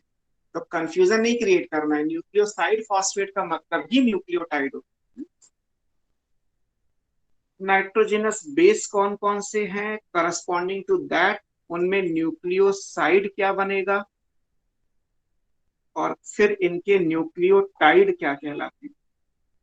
वैसे तो बायोमॉलिक्यूल्स में पढ़ा दिया जाता है, हमें जरूरत है थोड़ी सी इसलिए हम इसमें पढ़ लेते हैं। न्यूक्लियोसाइड का जो नॉमेनक्लेचर होता है उसमें एज ए सफिक्स INE आएगा, और न्यूक्लियोटाइड में आइलिक YLIC एसिड आएगा। इससे आप पहचान लोगे कि जो वर्ड दिया हुआ है वो न्यूक्लियोसाइड है या न्यूक्लियोटाइड है। जैसे नाइट्रोजनस बेस क्या है, एडेनिन, तो न्यूक्लियोसाइड क्या बनेगा, न्यूक्लियोसाइड बनाने के लिए इसको आपको शुगर से जोड़ना पड़ेगा। अगर ये डीएनए का है तो कहलाएगा एडिनोसिन, सॉरी आरएनए का, और अगर डीएनए का है तो क्या कहलाएगा, डीऑक्सी एडिनोसिन। फिर इसका न्यूक्लियोटाइड यानी जब इससे फॉस्फेट जोड़ोगे तो क्या बनेगा, ये कहलाएगा एडेनाइलिक एसिड, और ये बन जाएगा डीऑक्सी एडेनाइलिक एसिड।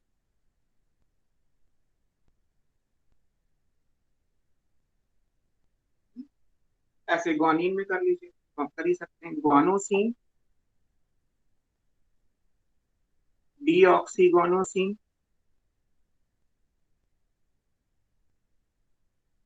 यहां आएगा गोनेडाइलिक एसिड और डीऑक्सी गोनोडाइलिक एसिड, डीएनए आरएनए के साथ। सी यानी कि साइटोसिन है, तो उसके हिसाब से इसे लिखा जाता है साइटिडीन, क्योंकि साइटोसिन लिखोगे तो सी, और फिर यहाँ पे भी साइटोसिन में भी SINE लास्ट में आ जाएगा, तो चेंज कर दिया, या डीऑक्सी साइटिडीन।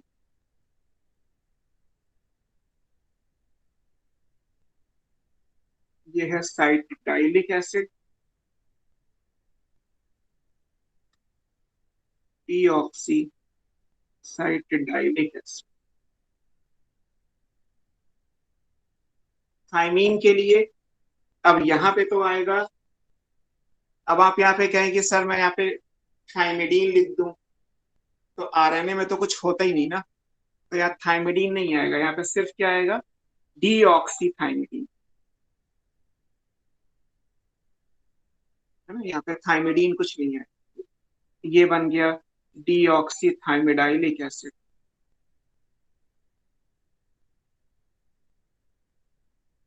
ऐसे जब यूरेसिल होगा तो यहाँ पे डीऑक्सी यूरिडीन नहीं आएगा, सिर्फ आरएनए में होता है तो यूरिडीन ही आएगा, यहाँ पे डीऑक्सी यूरिडीन जैसा कुछ नहीं है, ये बन गया यूरिडाइलिक एसिड।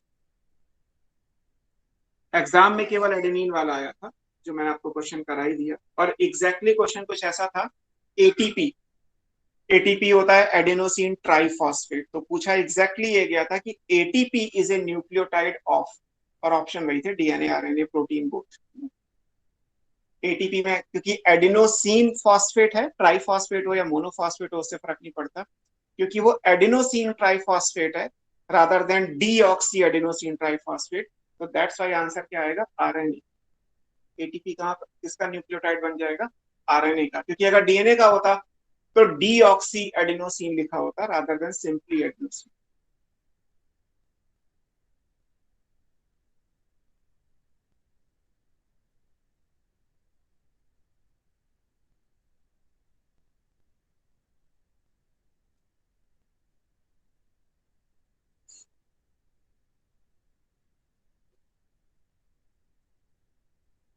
ठीक है, अब इनमें बॉन्डिंग कैसे है या बैकबोन कैसे बनेगी, पोलैरिटी का मतलब क्या होता है, अभी हम सब प्राइमरी स्ट्रक्चर ही पढ़ रहे हैं, सेकेंडरी की हमने कोई भी बात अभी तक नहीं, अभी हम सिर्फ प्राइमरी स्ट्रक्चर पढ़ रहे हैं, उसके हिसाब से।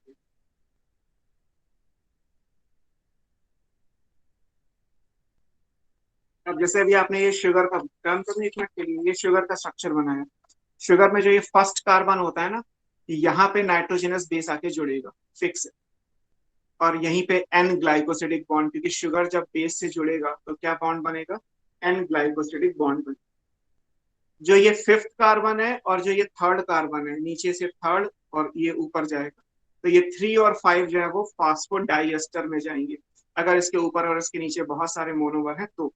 अगर कोई एक है तो फिर आप उसे सिर्फ फास्फो एस्टर बॉन्ड बोलो। और कैसे होगा वो आप चाहो तो केमिस्ट्री के हिसाब से पढ़ लो, मतलब बायोमॉलिक्यूल के हिसाब से देख। जैसे मान लीजिए एक शुगर है और एक बेस है, तो शुगर और बेस कैसे जोड़ेंगे, लाइक दिस में, ये शुगर हो गया ओ, सर ये एन के हाँ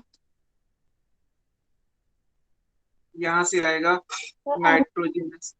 ग्लाइकोसिडिक बॉन्ड में एन क्या है? बेटा बताओ, किसी को आता है एन क्या है? एन ग्लाइकोसिडिक बॉन्ड में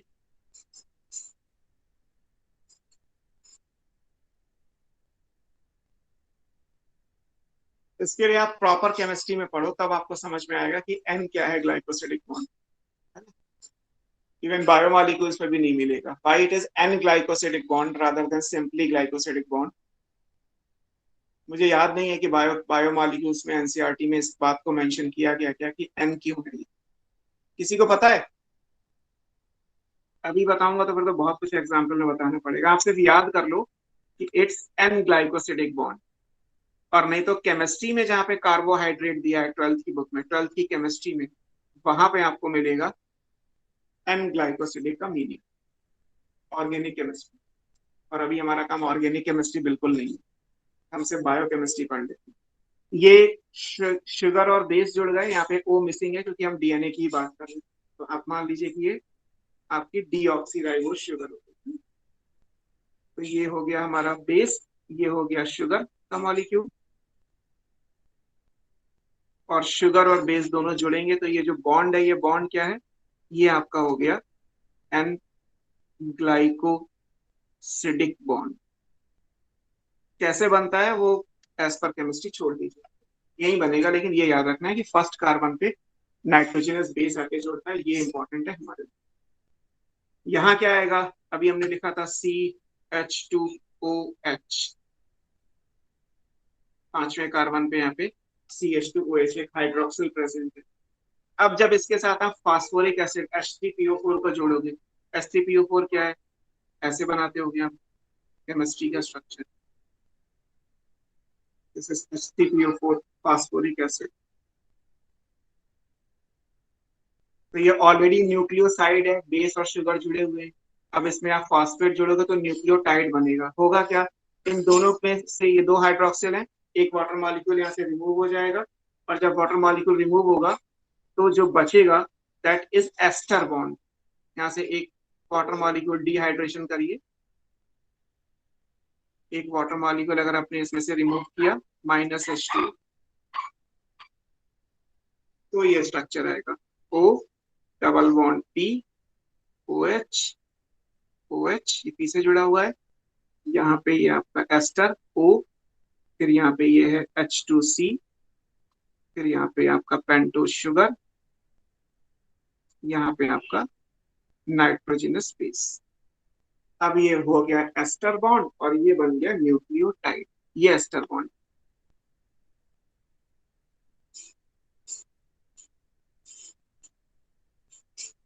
दिस इज न्यूक्लियोटाइड। जर्नल लिखा है क्योंकि ना मैंने ओ मेंशन किया ना मैंने बेस का नाम मेंशन किया। ये नाइट्रोजनस बेस कौन सा? तो एक न्यूक्लियोटाइड कैसे बनता है वो आपके सामने।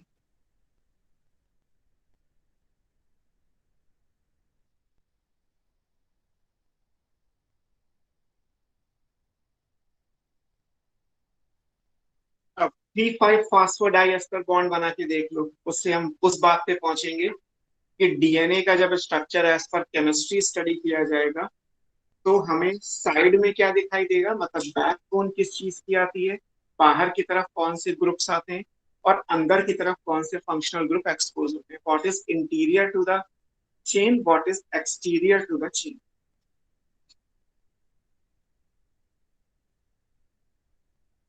यहाँ तक क्लियर है?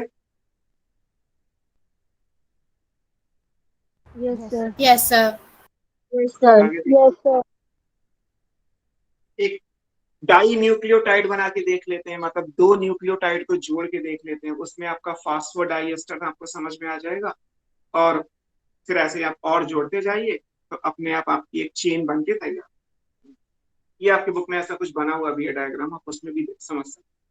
लाइक ये O ज्यादा ही छोटा हो गया पेंटोज शुगर, कोई बात। ये नाइट्रोजनस बेस है, मैं NB लिख दे रहा हूँ। यहाँ पे आपको पता है कि ये CH2OH आएगा, ये पांचवा कार्बन है। यहाँ पे ये थर्ड कार्बन है तो यहाँ पे HOH आएगा। ऐसे मान लीजिए एक और नाइट्रो, ये है न्यूक्लियोसाइड, यहाँ नाइट्रोजनस बेस हो गया, यहाँ पे भी आपका जो है वो CH2OH आएगा, और यहाँ पे भी आपका थर्ड पे जो है वो HOH आएगा। थर्ड और 5 इसलिए बना रहा हूँ क्योंकि 3,5 फॉस्फोडाइएस्टर बॉन्ड बना। अब मान लीजिए इसके बीच में आपका जो है वो फॉस्फेट ग्रुप है, OH OH OH, phosphoric acid. तो अब क्या होगा, ये थर्ड कार्बन है, ये फिफ्थ कार्बन है, यहाँ पे ये फिफ्थ कार्बन है, और ये थर्ड कार्बन। तो थर्ड कार्बन में जो हाइड्रोक्सिल है और जो ये है, एक तो यहां से वाटर मॉलिक्यूल को रिमूव करना है, एक 5 से रिमूव करना है। तो जब आप दो वाटर मॉलिक्यूल को रिमूव करोगे -2H2O, तो एक एस्टर बॉन्ड यहाँ पे आएगा, एक एस्टर बॉन्ड यहाँ पे।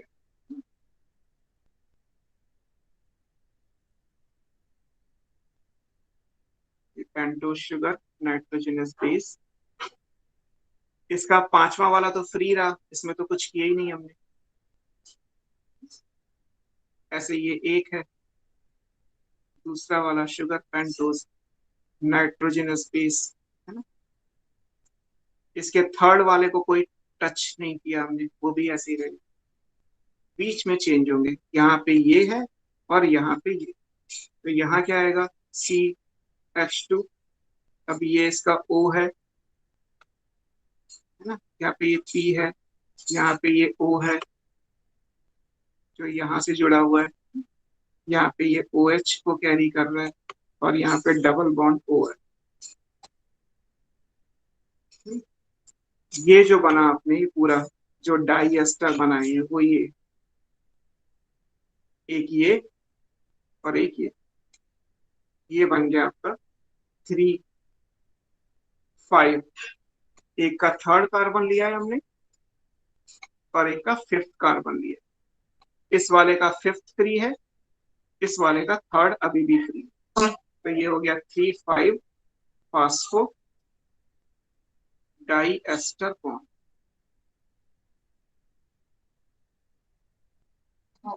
और अब ये क्या बन गया, दो न्यूक्लियोटाइड जुड़ गए। So this is the structure of deoxy ribo di nucleotide. अब ये एक न्यूक्लियोटाइड की जगह क्या है, दो न्यूक्लियोटाइड का। तो it's a structure of deoxy di. यहाँ पे दो न्यूक्लियोसाइड एक कॉमन फॉस्फेट से जुड़े। अब ऐसे जब इसके नीचे और बनाओगे या इसके ऊपर और बनाओगे, तो यहाँ का 5 ऊपर वाले के 3 के साथ, यहाँ का 3 नीचे वाले के 5 के साथ जुड़ता चला जाएगा और एक पूरी चेन बन जाएगी।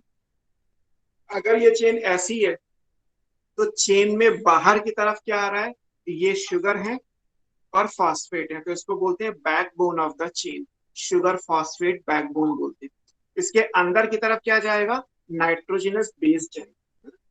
और इस चेन की एक पोलैरिटी आ जाएगी, एक तरफ पांचवा कार्बन फ्री रहेगा और एक एंड पे थर्ड कार्बन इसका फ्री रहेगा। तो इसकी एक पूरी चेन बनाओगे तो ऐसा, क्योंकि लीनियर है, लाइन से चेन है, तो उस पॉइंट ऑफ व्यू से एक का पांचवा और एक का थर्ड फ्री रहेगा ही रहेगा, उतना रहना ही रहेगा। इसका मतलब अगर हमारे पास एक डीऑक्सी राइबो,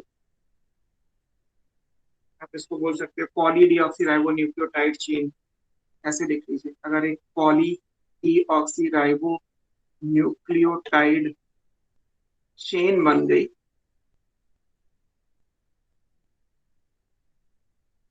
तो इस चेन में क्या होगा, इट हैज पोलैरिटी।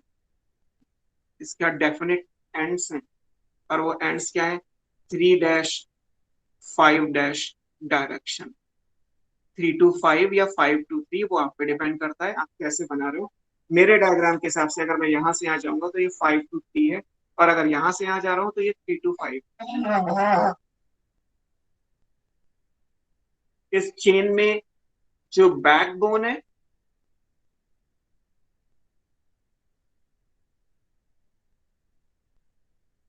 बैकबोन किसकी है, शुगर फॉस्फेट।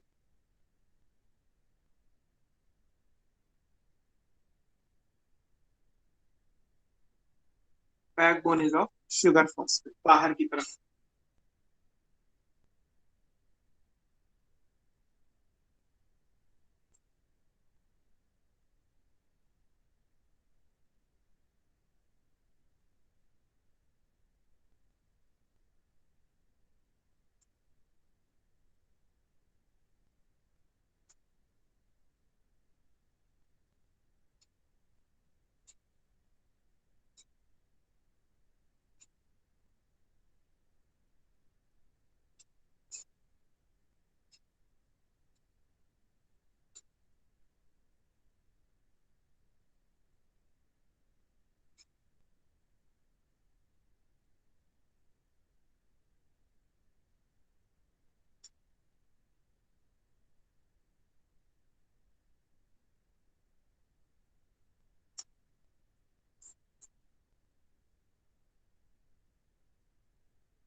हो गया बेटे?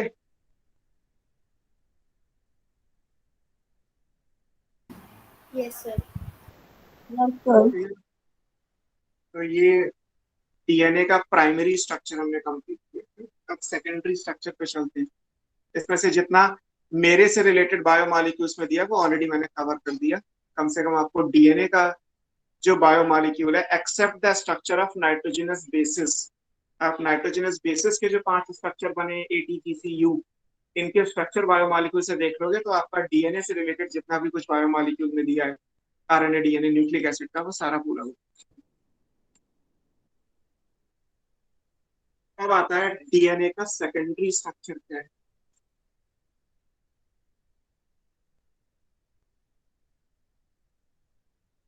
This is secondary structure of DNA.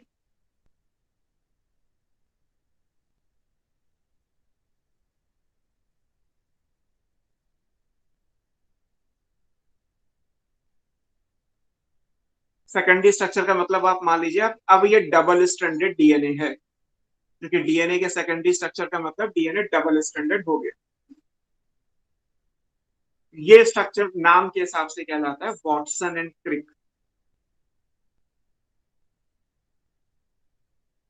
Watson and Crick's double helical helix model. ये वॉटसन एंड क्रिक का डबल हेलिकल स्ट्रक्चर जो आप पढ़ते हो वो ये। अब ये स्ट्रक्चर आया कहां से? केमिस्ट्री में जैसे हमारे लिए क्या होता है कि सेल बायोलॉजी के हिसाब से जो सबसे सोफिस्टिकेटेड टेक्निक अभी हमारे पास है दैट इज इलेक्ट्रॉन माइक्रोस्कोप। अगर कोई चीज इलेक्ट्रॉन माइक्रोस्कोप से नहीं दिखाई दे रही, क्योंकि बायो में हम हर चीज को देखना चाहते हैं, तो इसका मतलब मान के चलिए कि वो दिखाई देगी ही नहीं। हमारे पास इलेक्ट्रॉन माइक्रोस्कोप से ऊपर कुछ नहीं है। इलेक्ट्रॉन माइक्रोस्कोप के 2-3 वेरिएंट हैं, अगर उनसे बात नहीं बन रही तो हम कुछ नहीं कर सकते। ऐसे केमिस्ट्री में जो सबसे सोफिस्टिकेटेड टेक्निक है वो कहलाती है क्रिस्टलोग्राफी।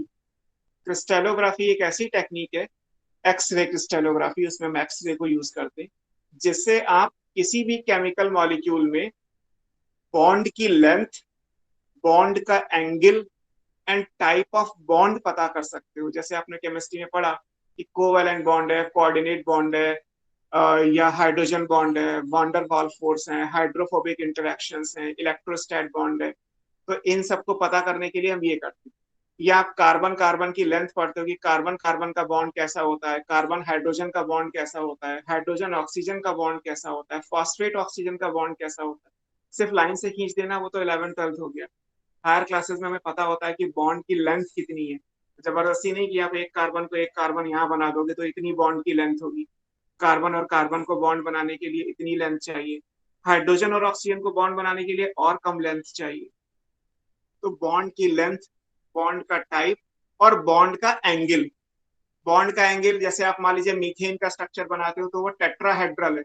आपको पता है कि कार्बन है और 4 हाइड्रोजन जो है वो एक दूसरे के टेट्राहेड्रली अरेंज है।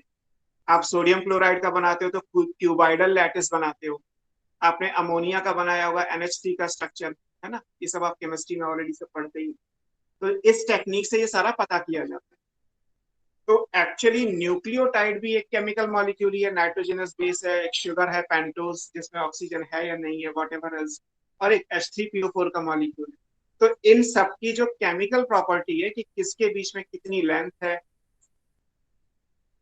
सर को बोलो, कोई क्या बोलना है बेटा? माइक बंद है क्या मेरा? नहीं, माइक तो ऑन है। यस सर, क्लास है। ओके, बस 5 मिनट लूंगा, तो मैं जहाँ पे खत्म करना चाह रहा हूँ वहां खत्म हो जाए। वो चीज हम पता करते हैं एक्सरे क्रिस्टलोग्राफी से। तो ऑलरेडी जो न्यूक्लियोटाइड में जो चीजें आ रही है ना, नाइट्रोजनस बेस आ रहा है, शुगर आ रहा है, फॉस्फेट आ रहा है, इनको किसी और ने करके दे रखा था। इनका जो स्ट्रक्चर है, केमिकल स्ट्रक्चर, वो किसी और ने कर रखा था। उसको बोलते हैं एक्सरे डिफ्रैक्शन या क्रिस्टलोग्राफिक डेटा। पूरी कैलकुलेशन, कितनी कितनी लेंथ, कितने कितने एंगल पे कौन से एटम आएंगे किसी मॉलिक्यूल में, that is given, already given. किसने दिया था? ये था रोजलैंड। ये लेडी है, इनकी डेथ हो गई थी, रोजलैंड फ्रैंकलिन। एंड मॉरिस विल्किंस, ये दोनों साइंटिस्ट याद रखें। इनके एक्स रे क्रिस्टलोग्राफिक या इसको बोलते हैं X ray diffraction data of molecules. और ये मॉलिक्यूल्स कौन से हैं? बेस मतलब नाइट्रोजनस बेस, शुगर, फॉस्फेट्स, सबका उन्होंने करके ऑलरेडी रखा था कि PO4 बनाओगे तो उसमें P पे जो डबल बॉन्ड O है उसका नेचर क्या है और P पे जो OH है उसका क्या है, और O और H के बीच में जो बॉन्ड की लेंथ है वो क्या O और P के बीच में भी आ रही है, अलग अलग लेंथ के होते हैं। तो ये सब ऑलरेडी इन साइंटिस्ट ने, इन दोनों ने करके दे रखा। वॉटसन एंड क्रिक ने क्या किया, विद ड्यू परमिशन, इनकी परमिशन के साथ इस डेटा को यूज करके एक बॉल एंड स्टिक मॉडल बनाया कि अगर अलग अलग एटम है, डीएनए में कौन से एटम आएंगे, कार्बन, हाइड्रोजन, ऑक्सीजन, फास्फोरस और नाइट्रोजन, CHO, ये हो गए। नाइट्रोजनस बेस में नाइट्रोजन आ जाएगा, फास्फोरस में फास्फोरिक एसिड में फास्फोरस। 5 अलग अलग कलर की बॉल ले ली, जितनी बॉन्ड की लेंथ है उतने अलग अलग साइज की स्टिक ले ली, और जितना बॉन्ड का एंगल है उस हिसाब से वो उसको अरेंज करते गए। तो अपने आप ये हेलिक्स के जैसा घूमता हुआ स्ट्रक्चर बन गया। Watson and Crick, James Watson, चलो शॉर्ट में लिख लेते हैं, एंड फ्रांसिस क्रिक, इन दोनों ने क्या किया, दे यूज्ड डेटा, डेटा ऊपर लिखा हुआ है, बुक में लिखा होगा, they used the diffraction pattern data of रोजलैंड Franklin and Morris Wilkins and form ball and stick model of deoxyribonucleotide chains.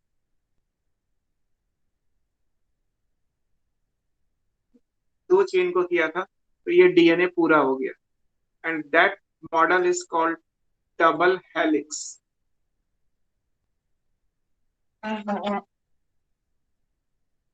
और एक नाम इसमें फिर और आया, ये है एडविन चारगा, इनका नाम है। इन्होंने क्या किया, इन्होंने ये बताया कि डीएनए के अंदर अगर 1000 न्यूक्लियोटाइड है तो उसमें से एडेनिन कितने हैं, थाइमिन कितने हैं, ग्वानिन कितने हैं, cytosine, ratio between adenine and thymine and cytosine and guanine, ये रेशियो जो है वो क्या है, इस रेशियो की खास बात है कि ये रेशियो कांस्टेंट होता है फॉर ए स्पीशीज। हर एक स्पीशीज में ये जो रेशियो है ये कांस्टेंट आएगा, कल डिटेल में पढ़ लीजिएगा। और इक्वल टू 1 कैसे आएगा वो भी। तो एक्चुअली जो आप वॉटसन एंड क्रिक का जो मॉडल पढ़ते हो ना पूरा, वो इन 5 साइंटिस्ट के कंट्रीब्यूशन पे है। हालांकि जब नोबेल प्राइज मिला तब तक रोजलिंड फ्रैंकलिन लेडी थी, बहुत ही यंग एज की थी वो, उनकी डेथ हो चुकी थी, आई थिंक शायद 28 ईयर्स की थी। तो नोबेल प्राइज केवल 3 को मिला, वॉटसन, क्रिक और विल्किंस को, इस डिस्कवरी के लिए। अब इसमें कैसा स्ट्रक्चर है वो हम कल पढ़ेंगे।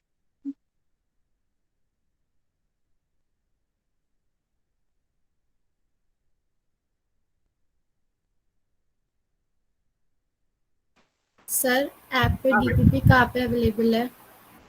क्योंकि उसमें तो सिर्फ सेक्सुअल रिप्रोडक्शन तक शो हो रही है डीपीपी। आप बॉटनी असाइनमेंट्स में देखो सारे,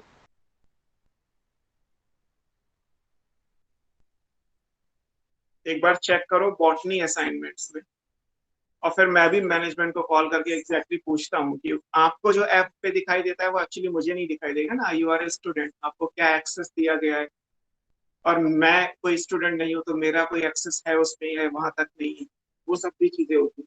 तो एक्चुअली मुझे भी आइडिया नहीं है कि आपको क्या दिख रहा है, इसीलिए मैंने बोला कि आपके में अगर कोई बॉटनी असाइनमेंट का कॉलम आ रहा है तो आप उसे ओपन करो और उसमें ओपन करके principle of inheritance and variation पे जाओ या कोई भी चैप्टर पे जाओ जिसकी नहीं मिली है, और फिर देखो कि उसमें डीपीपी अपलोड है या मतलब उसमें कुछ भी है जो क्वेश्चंस है वो है या नहीं, क्वेश्चन विद आंसर।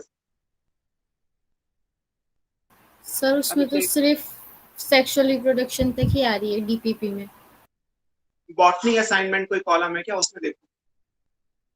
ऐसे बॉटनी असाइनमेंट में चलो मैं एक बार पता करके ना बताता हूँ, मैं करवाता हूँ इसको फटाफट, क्या इशू है। आप लोग मुझे पहले से पूरा बता दे तो मैं शायद कुछ और भी देख पाता। कोई इशू नहीं है, जब भी है आपने कल परसों डिस्कस किया था किसी ने ऐप पे, तो मैं देखता हूँ, एक बार मुझे चेक करने दो, फिर मैं आपको एक स्टेटस बताता हूँ, और जो ओके भी सर। पॉसिबल हो सकता है जितनी जल्दी उतनी जल्दी करवा, ठीक है। Okay sir. चलो ओके, सर तब तक पढ़िए इन चीजों को।